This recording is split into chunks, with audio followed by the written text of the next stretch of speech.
Jumpo, we are going to discuss the importance of spiritual awareness and meditation for corporate leaders. But could you please introduce yourself when we start?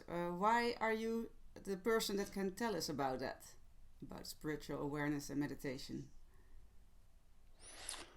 Well, trained a long time, and what I did is I selected Buddhism as a vehicle for awakening and conscious enlightenment, and trained for a long time, studied yoga and various paths, and then found my way to the Buddhist path, which is extraordinarily interesting, and then entered a Japanese line in a Zen tradition, because the Zen tradition is, as they say, the quick path, right? And I always loved the samurai, and my line is from the Rinzai line, which is the Shaolin tradition through the Japanese tradition, the samurai.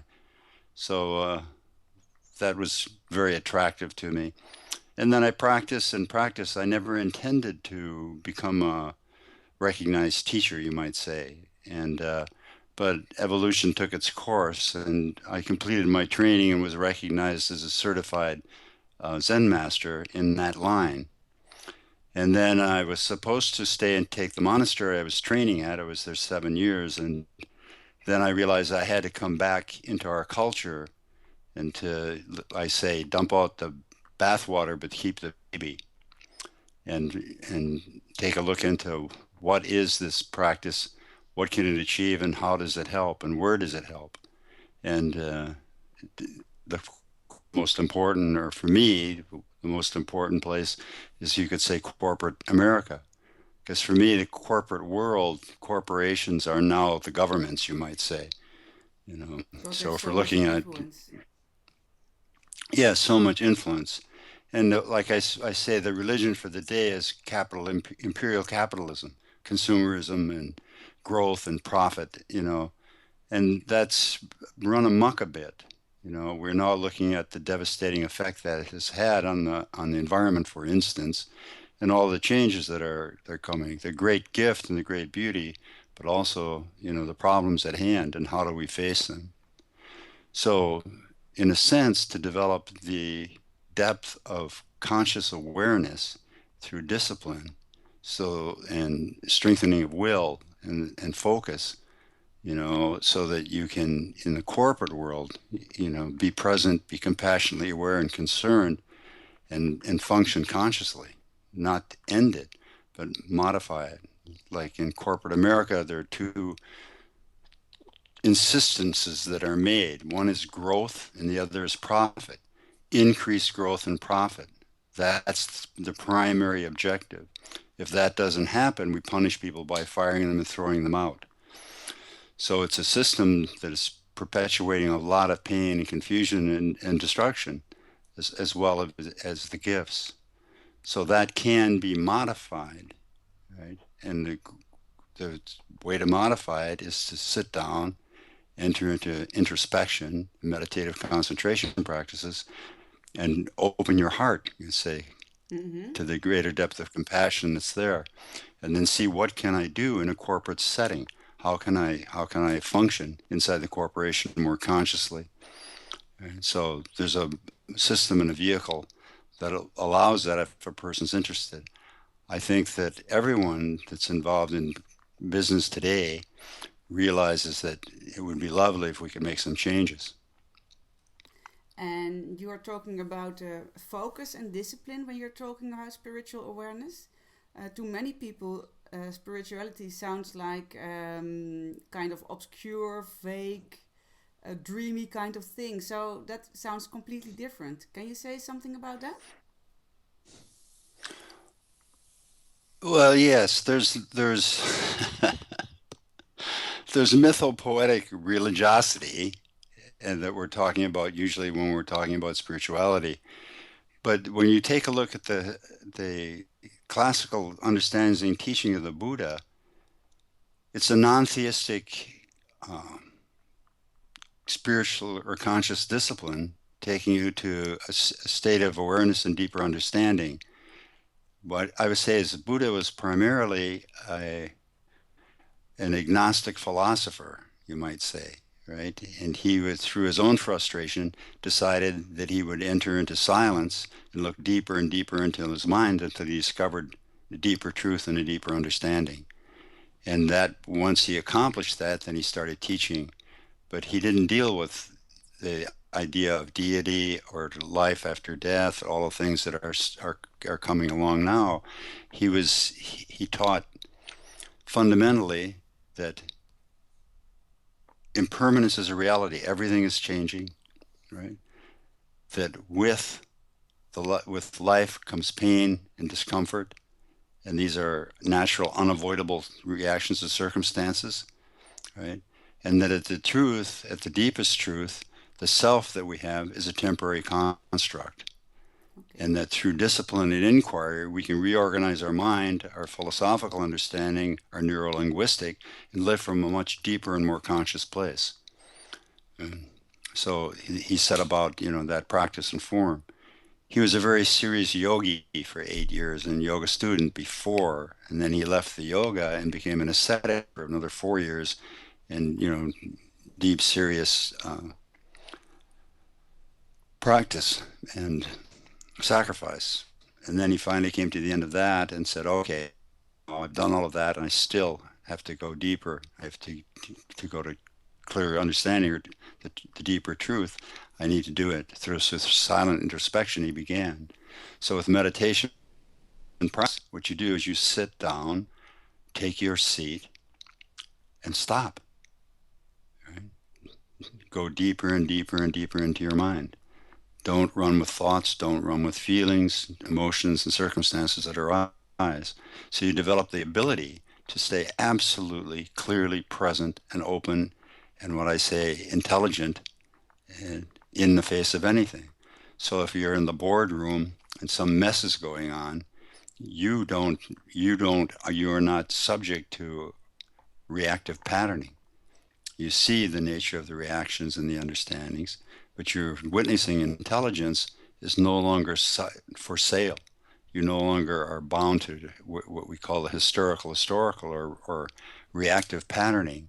You see that and understand it as a conditioned responses, but no one has ever made you react in a particular way except your own conditioning.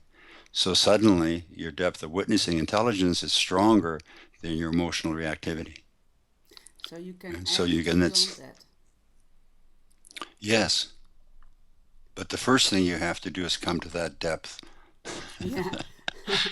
But you have a very down to earth method for that, don't you?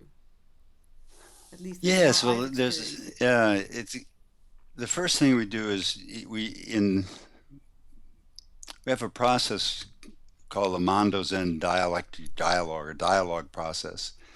And in our tradition, we've used koans uh, to focus the mind, the questions. Mm-hmm. So and these questions then will take you into deeper witnessing, deeper witnessing. So through the dialogue questioning, we start a process of inquiring into the deeper nature of mind. And in an intersubjective situation where we're sharing that, what happens is in the dialogue, I'm presenting one view, right? You have another view. The views rub into each other. And because of that sharing, there's the possibility of mutually sharing the deeper consciousness and then establishing understanding of what that is and how it is, and that it, in fact, recognizing that this depth of witnessing is within you. And then we also say from this depth, then we describe it, take it apart. What is this witnessing like? And finally get to the point, is this depth of witnessing reactive? Or is this depth of witnessing stable? Mm-hmm. Right? So you could say superficial mind or ego mind, thinking mind, rational mind is dualistic and and and reactive. This depth of consciousness is the deep mind. So at the surface things are going on, but at this depth I can stay with whatever is. No one has ever made me react in any particular way. So we come to share that experience, have that experience. It takes perhaps 2 or 3 hours to get there in a dialogue and dialectic process. And then at the end of that, we say, okay, now you understand that. Now, from this particular point of view, let's take a look at your emotional body, your emotional reactivity. And we start with the easy ones like anger, shame, or dissociation or disappearance, right? We say, well, let's take a look at that from this deeper consciousness, right? And the question is, has anyone ever made you do that, right? And of course, the ego goes, well, all the time. My wife makes me do it. My boss makes me do this all the time. So suddenly you can come to the responsibility for that. No one has made you react in any way except your conditioning. Well, now you can do an intervention. So instead of an unconscious reactive conditioning, right, you can have a conscious response in the same situation. So we're saying, okay, that being the case, then, okay, if no one has ever made you behave a particular way, what are you going to do? Right? You now have the possibility. And then we set up actually a situation, like a boardroom situation or a coworker situation or a boss situation. Well, they always trigger me. I get triggered and I react. I either shame myself, dissociate, shut down, become frightened, or I become violent and angry and act out, right? You suddenly don't, you're not bound to do that anymore. So then we have says, okay, now where would you like to play the game? The new you, right? Mm. How would so once you accomplish this, what used to happen, what frightened you and upset you or caused you to react in a violent way or a shameful way or a confused way, suddenly now becomes this opportunity To to progress. transform. Yeah. Right. And And okay. so it gets tricky because you have to change at this particular point, and the ego is very devoted to its story. We all know that. Yes, uh, but this is it's kind of trickery. It's a wonderful trick. It takes you to this situation where you undeniably have tasted who you are at Yeah. this great depth. And it's like, if this is true, then it has meaning, right? If it has meaning, then where do we see it and it have meaning? So behavior used to be governed or is governed inside the Buddhist vehicle and other spiritual traditions. And behavior is governed by precept or rules. I, Mm-hmm. you will not do this, you will not do that, right? And so that's true to a point. But what happens is when you witnessing intelligence is deep enough, you automatically compassionately respond. And by compassion, I don't mean idiot compassion, but I mean you stand with the other and understand the circumstances and conditions, karmic and from a karmic evolutionary point of view that brought them into being, and you see what you can do and what you can't do. Right? So it's a whole new universe and world. But it does not Like mean I that you say, agree with everything, does it? I mean, you can still have your no, firm position. yes, but now you can have a firm position, not an angry position. In our Shaolin warrior tradition, during training, you said an angry warrior is a dead warrior Mm-hmm. because he's using adrenaline and violence as opposed to doing a highly skilled intervention. Right? So Okay. it's like what used to make you angry now you'll feel intense clarity and passion, right? But you won't have the curl. You won't have the edge. You may have to stop someone from doing something. Someone's going to beat a child or something. You will step in and intervene, but there'll be with sadness instead of violence. Again, you need to experience this unbelievable reality, right? And the possibility of doing that is back through this is classical training. I call it Buddhism 101, Mm-hmm. right? What the Buddha taught foundationally, how to understand the nature of mind. The Buddha taught that feeling and thinking are sense, just like smell, taste, touch, or sound. Thinking and feeling are a sense mechanism inside the mind, bringing information to consciousness. So you shift your understanding, like big red color, well, that's not a disaster, but yet a big feeling is a disaster. Mm-hmm. You go deep enough to recognize that your consciousness, deep depth consciousness, the witness consciousness, is not frightened or turned away. Like I say, we have no eyelids. We can't close our eye at this depth. Okay. Yes. Just permanent witnessing. Yes, the experiment, actually experience witnessing, and then we share that experience of witnessing and then ask you to speak from the witnessing. It's the witnessing from my experience, this step, the witnessing intelligence doesn't say anything, right? It's pure, deep receptive mind. Superficial mind is reactive and interactive. But when the lights go on here, the light permeates through the structure, right? So then there's much to be said. Everything is different, right? Because the lights are on. You turn the lights back off. But still, when you're talking about it, you're talking from out here. Right? Yes, Yeah. but So it's it's like it makes like remember when Christ said, when someone slaps you, turn the other cheek. Right? Finally, understand this is what he meant. Someone slaps you, and you go, "Oh, you have my attention." It isn't like, jumping and running and hiding, because now it's like, oh, what's going on? You have my attention, right? Because deep mind shows up instead of superficial reactive mind. okay. I think that's quite a paradigm shift for most people. Yes, well, we call it freedom, Yeah. right? Not freedom from life. It's like Trungpa, Chogyam Trungpa, who was my teacher many years ago for a while, he used to say, see the perfection, right? And, and I was like, what is he talking about, see the perfection? But this depth of witnessing, it's worth the journey and the effort to come to this depth of realization and freedom. Yes. If you would like, or, or or not. But suddenly it's like, well, I call it meditation. Why bother?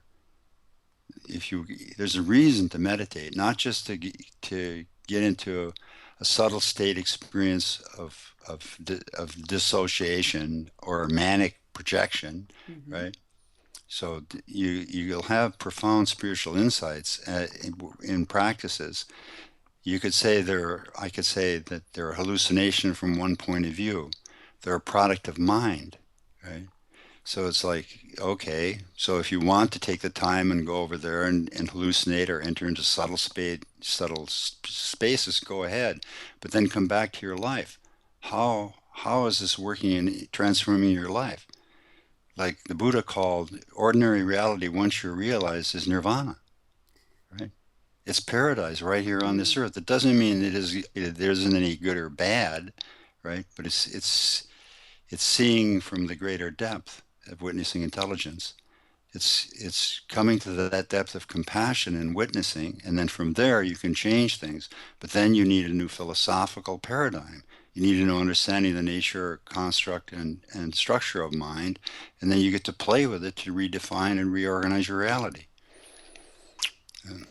And that's I think that's very important. That it's not something you do just for a quiet moment in the morning or the evening, but that it really has an impact on how you behave during the day.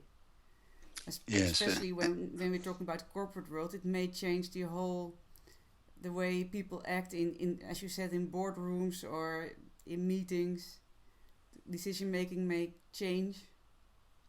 yeah, because no one can ever make you angry again. No one can ever make you condescending again. No one can ever make you, you know, the overlord again. There's now you're stronger and clearer and deeper, right? You'll be Mm-hmm. more clear in your position, but no one can push you off. No one can shove you around. You may have to walk away. You may have to change jobs. One of the problems with people go into denial is they don't want to face the truth. This is so much that happens in therapy. You're going to therapy, right? It's like, from this perspective, depression is inconceivable. Hmm. Depression is an inability or an unwillingness to get the information and the feeling. What are you feeling? Oh, I'm feeling terrible. Well, why? Oh, I'm feeling too terrible. Well, why? What are you feeling? And then what's the information in the feeling? Well, I'm in a passive aggressive codependent relationship for 10 years. Well, I can't look at that. I'll have to end it, right? Mm-hmm. Or I'll have to do something about it. Oh, give me some drugs. I'm depressed. Okay, the depression is this wonderful opportunity. Okay, of course you're depressed. You finally got to the point where you're getting enough feedback so you can take a look at what's going on and resolve it. And Yeah, it may not be pleasant, right? but it will have to be done. Yes. So then suddenly, like I said, it becomes inconceivable, right? So you can do something else, or you can do it the other way, but now you have a choice. Yeah. And that's the freedom. You're Yes. not a And you victim didn't anymore. know this because when you were conditioned as an ego, that began very early.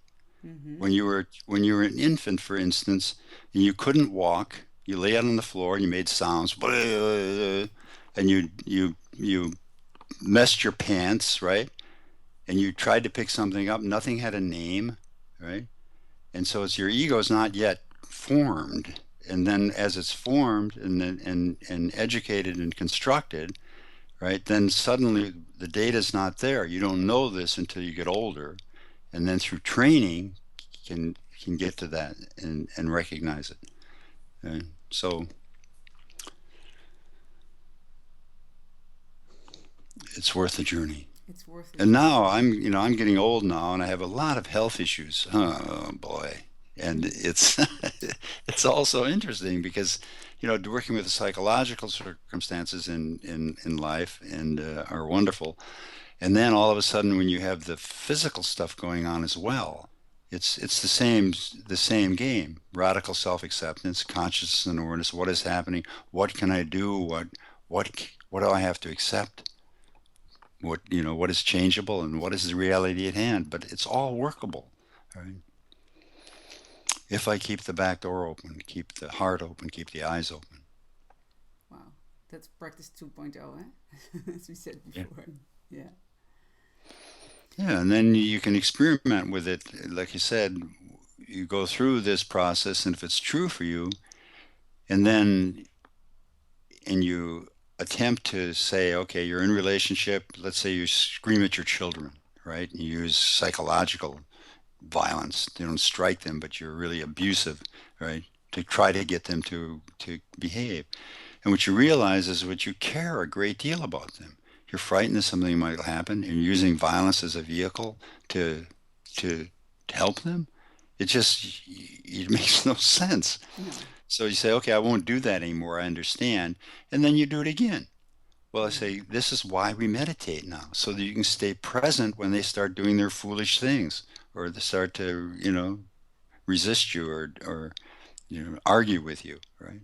So it's like, okay, back to the meditation hall now, back to the meditation hall to develop the ability to be open and conscious and aware no matter what's going on. So back to practice. So it isn't like necessarily, oh, I got it, I get a philosophical shift, and then my life is transformed. No, No. you might have to spend another 500 or 1,000 hours in serious meditation concentration practice. Right? But fortunately, it's addictive. Once you start, you don't want to stop anymore. Well, what I say is, yes, you're pregnant now. It's too late. Yeah. That's another thing that Chogyam Trungpa used to say. We had a lecture one night. He was always late. He drank a bit, and he was rude from time to time. And it was late at night, and we knew not to go to the. He had a lecture scheduled for 9. We went at 10:30 because he was always at Oh, least an really? hour and a half late. And people were mad. About half of them left. He came out on the stage. He smiled and he walked, and he said, "Go home. There's still time." And he turned around and left the stage. That was his whole talk. I'm glad you didn't do that last year when I came to Colorado. I would have been pissed. But once you start, again, this is karma, right? Which is interesting. It's the evolutionary process. Everything happens in relationship to other things happening. So once you start, then it's you're gone. So from another point of view, we think like, oh, my ego is controlling my life and everything. But conditions and circumstances, all of us together collectively moving.